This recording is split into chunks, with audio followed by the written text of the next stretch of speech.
Welcome to the deep dive.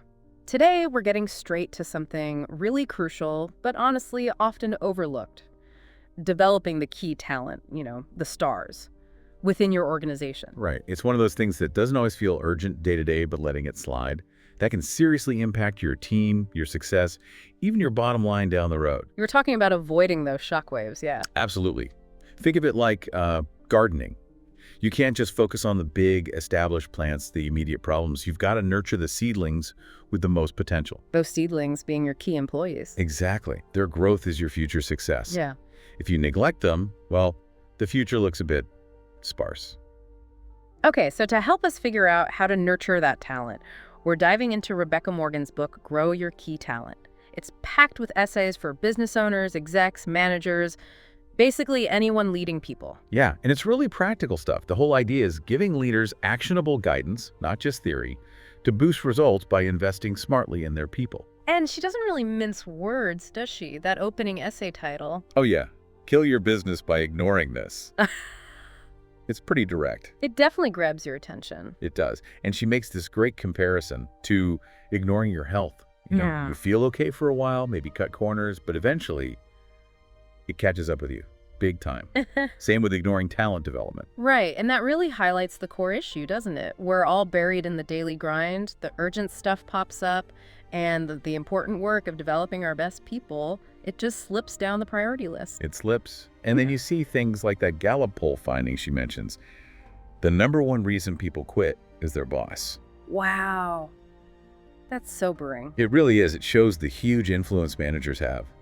For good or, well, not so good. So that kind of sets the stage for our mission today, then. Yeah, exactly. We wanted to pull out the most useful strategies, the key ideas from Morgan's work, so listeners get not just why it's important, but really how to do it effectively. It's more than just being a nice boss, right? Yeah. It's strategic. Totally strategic. It's about future-proofing your organization, avoiding that costly turnover, keeping your teams engaged and productive. Okay, so let's dig into that fallout. What are the real-world consequences when talent development isn't a priority? What happens? Well, it goes beyond just having a few unhappy campers. You'll likely see productivity take a hit. Disengaged people just don't perform their best, do they? No, not consistently. Then there are the hard costs. Yeah. Constantly recruiting, onboarding, trading new people because the good ones are leaving. Mm-hmm. That adds up fast. Yeah, the churn. The churn. Yeah. And over time, it erodes your competitive advantage. You lose momentum, you lose institutional knowledge. Worst case, it can actually threaten the business itself. And the book gives that scenario, the one we've probably all seen, the star employee who just walks, not because of pay necessarily, but because of their manager. Exactly. Poor communication, just shifting priorities. Maybe the manager's just moody. Yeah, It's often that direct relationship that's the final straw. it really drives people away. It does. And look, when you don't invest in development, you're sending a message, even if you don't mean to. You're basically telling your top performers, your growth isn't a priority here. Ouch. Yeah. And these are usually your most ambitious people. They want to grow. So naturally, they'll start looking elsewhere, somewhere that will invest in them. So by not developing them, you actually push them out the door faster. Paradoxically, yes. Yeah. You accelerate their exit. Okay, so leaders need to flip that script. How do they start seeing development not as a line item expense, but as, well, a strategic investment? That mindset shift is everything. It's not a cost center, it's an investment with potentially huge ROI. Morgan directly compares the cost of, say, improving your existing manager skills versus the ongoing, often hidden costs of personnel problems and high turnover. Right. One's proactive, the other's reactive, and usually way more expensive in the long run. Exactly. It's like preventative maintenance versus emergency repairs. Investing in your people is preventative maintenance for your organization's health. That's a great way to put it. And she also flags this common mistake. Thinking training is a quick fix. Like one workshop will solve everything. Yeah, the miracle cure approach. Right. But real development, it's a sustained plan, it's thoughtful, integrated into how you operate. It's not a one and done thing. Okay, so let's get practical. The book addresses key questions leaders always ask. First up, how do you even tell if a training program is actually any good? What should you look for? Good question. Morgan gives some solid pointers. First, look for clear objectives. What will people actually be able to do differently after the training? Tangible outcomes. Exactly. Second, is there some kind of pre-assessment? You need to know where people are starting from. Sending a beginner to an advanced course or vice versa. Waste of time, waste of money. Like getting a diagnosis before treatment. Precisely. And maybe most importantly, Morgan stresses this. The manager and the employee need to talk before the training. Decide together if it's the right fit, and crucially, how the new skills will actually be used back on the job. So joint decision-making. Yes. And the best programs. They build in accountability, follow-up, ways to measure progress before and after. You tend to find this more in customized solutions, not just off-the-shelf stuff. She uses that analogy, right? Buying a pre-built house versus a custom one. Yeah, exactly. The pre-built might be okay, cover the basics. But the custom build is designed for you, for your specific needs. More effort up front, maybe, but a much better long-term fit. Okay, makes sense. Next big question. How do you pick the right training? The stuff that will actually move the needle for the business. So Morgan suggests looking inward first. Ask, where would better skills directly boost our bottom line?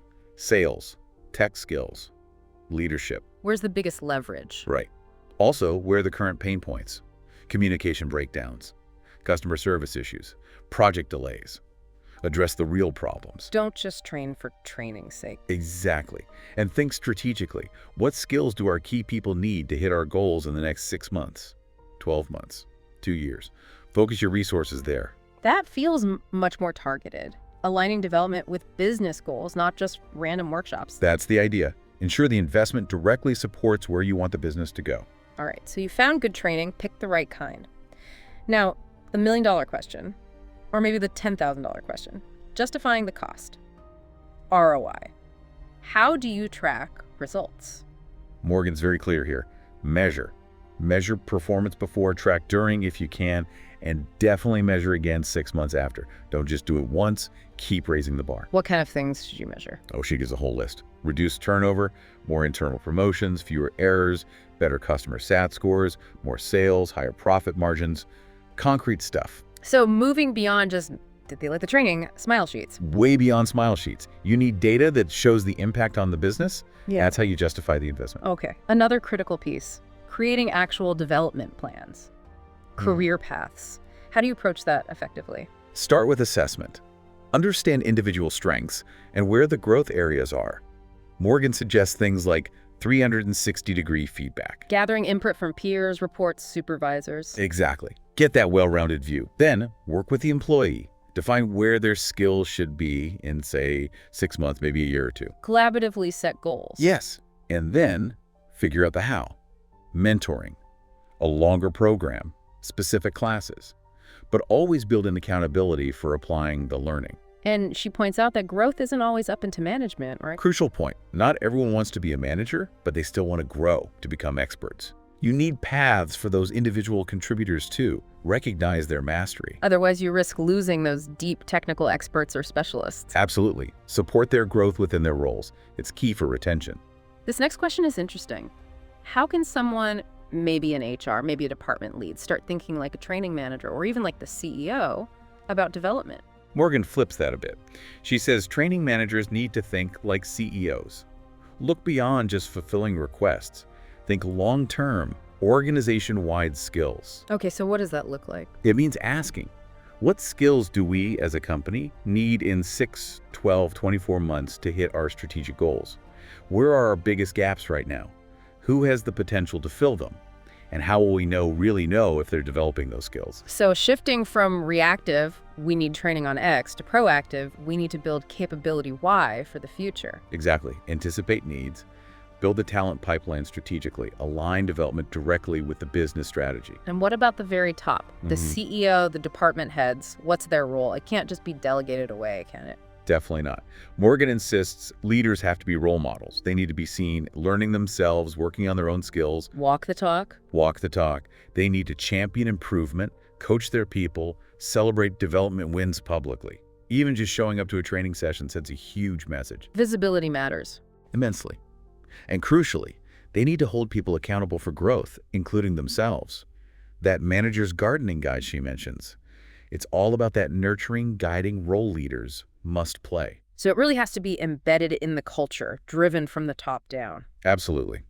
When leaders are visibly committed, it creates a culture where learning is just what you do. It's expected. It's valued. Okay, Morgan also outlines an 8-step process for building a more effective workforce. Can we walk through those steps? Sure. Step 1, clarify desired outcomes. What are you actually trying to achieve?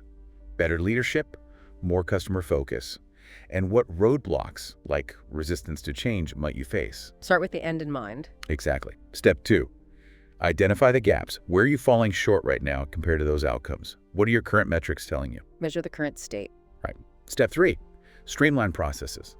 Sometimes performance isn't just about skills. Bad processes can hold good people back. Yeah. Fix those roadblocks first. That's a great point. Training won't fix a broken process. It really won't. Step 4, enhance skills using the right methods, workshops, online, coaching, whatever fits. Step 5, increase productivity through application. This is key. Repetition, follow-up, manager-led discussions, coaching. Make it stick. Not just learn it, use it. Use it. Step 6, measure the results against your starting benchmarks. Step 7, boost profits, which should follow naturally from better skills and productivity. And Step 8, don't forget this one, celebrate success. That last step feels really important for keeping the momentum going. It's huge. Recognition reinforces the effort and builds that positive culture of improvement. You mentioned the manager's gardening guide again. I love that analogy. Can you flesh that out a bit more? How does gardening relate to managing people? It's such a great metaphor. Think about it. A good gardener prepares the soil, right? Removes weeds, adds nutrients. Managers need to do that too. Remove obstacles, provide resources, ensure clarity. Create the right environment. Precisely. And you don't just scatter seeds randomly. You pick the right plant for the right spot. Managers need to select the right learner for the right development opportunity. It's not one size fits all. Understanding individual needs and potential. Exactly. Timing matters too. Is the learner ready, motivated? Then you prepare the learner, like soaking seeds, clarify the objectives, the why. Then you plant, carefully introduce the training thoughtfully. And then it's ongoing care. Ongoing care. Yeah. Regular reinforcement and coaching that's like fertilizing and watering, allowing time for skills to germinate, protecting from pests like criticism when someone's trying something new.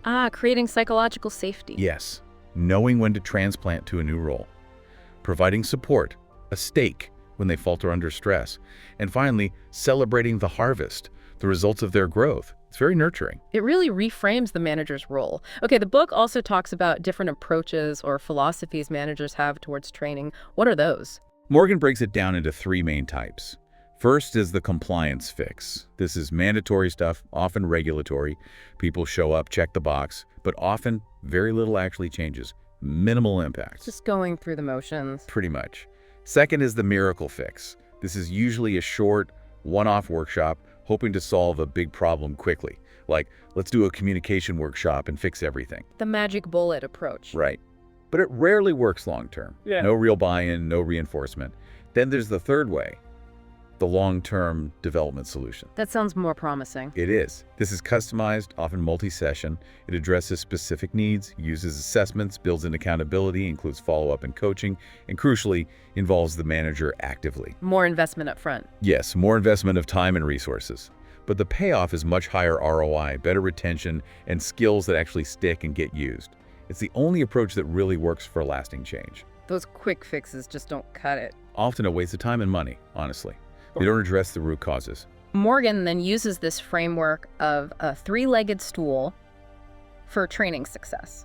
What are the legs? Okay, this is really useful. The 3 legs are the learner's manager, the learner, and the instructor content provider. Okay, 3 key players. Right, and her point is, training often focuses a lot on the instructor, maybe enough on the learner, but frequently forgets how vital the manager's role is. If any one of those legs is wobbly or missing, The whole thing falls over. the whole stool collapses. The training investment is wasted. It needs all 3 legs to be strong and stable. So it's shared responsibility. What does each leg need to do? What are their specific roles? Well, the manager's role is huge, and it starts before the training. They need to talk to the learner, set expectations, understand their goals, agree on how success looks. They need to encourage participation, make sure the learner actually has time away from the job to focus. Protect their time? Yes. And afterwards, discuss application, provide coaching, give feedback, model behavior themselves, maybe even chat with the instructor. It's ongoing involvement. Much more than just signing off on the request form. Way more. The learner, obviously, needs to be engaged, willing to learn, apply the skills, do any prep work, be open to feedback, participate in follow-up. Take ownership. Exactly.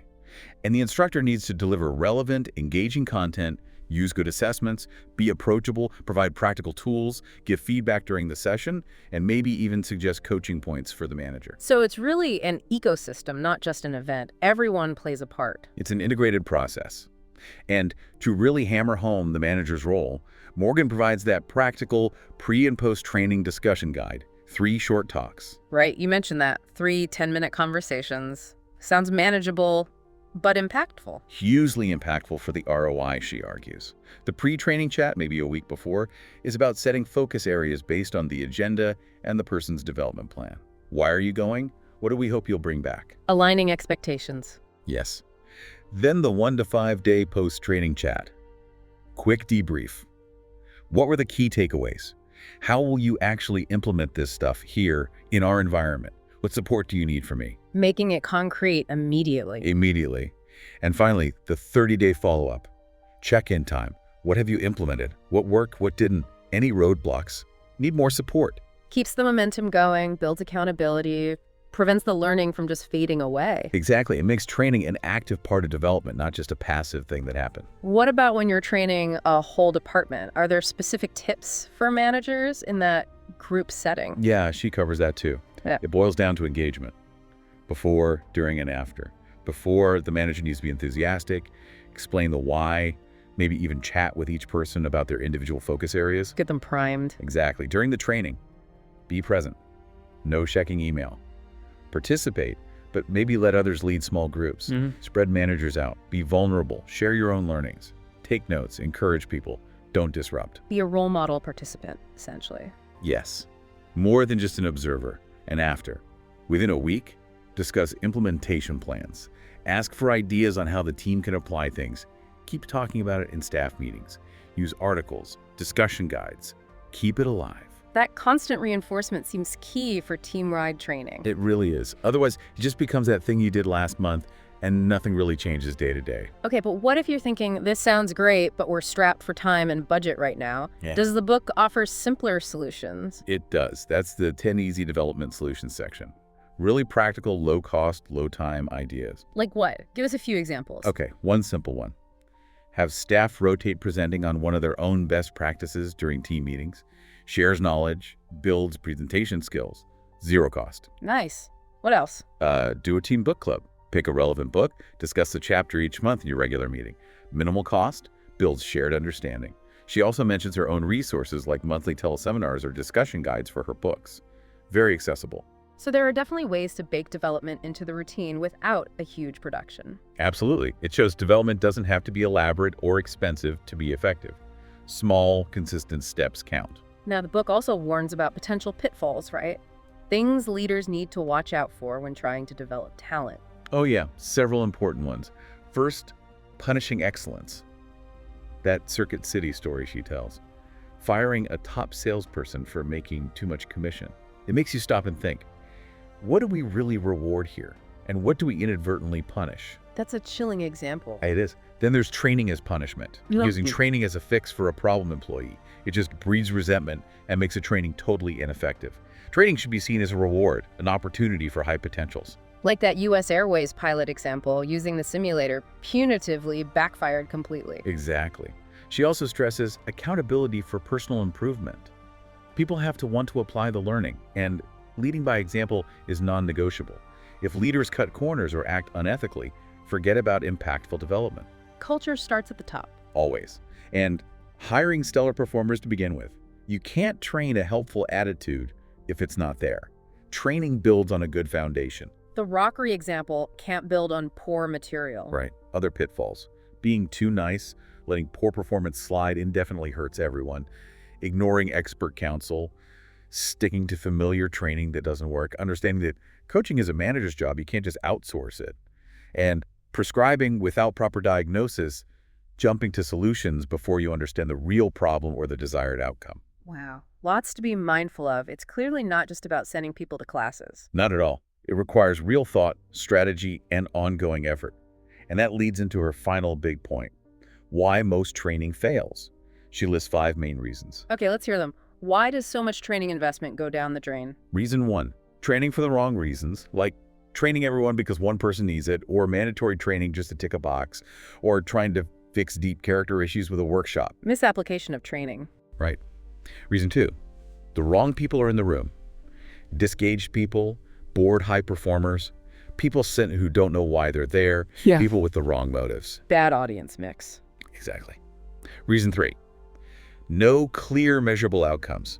Relying on those smile sheets instead of defining what success actually looks like in terms of behavior or results. Fuzzy goals. Very fuzzy. Reason 4, no participant accountability. Just passive listening, no expectation to actually do anything with the information. No follow-through required. None. And reason 5, bringing it all together. No manager direction, follow-up, and reinforcement. Lack of pre-training prep, no post-training discussion, no support for application. The manager leg of the stool is missing. That really does tie it all back to the manager's crucial role, doesn't it? Right. They're involved from start to finish, or it likely won't stick. Absolutely. These 5 points really highlight why a strategic, targeted, and fully supported approach is the only way to get real value from developing your people.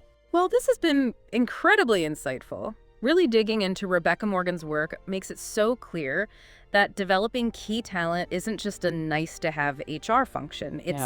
It's fundamental. It really is. It's a strategic imperative. It affects everything: productivity, retention, innovation, profitability, culture, you name it.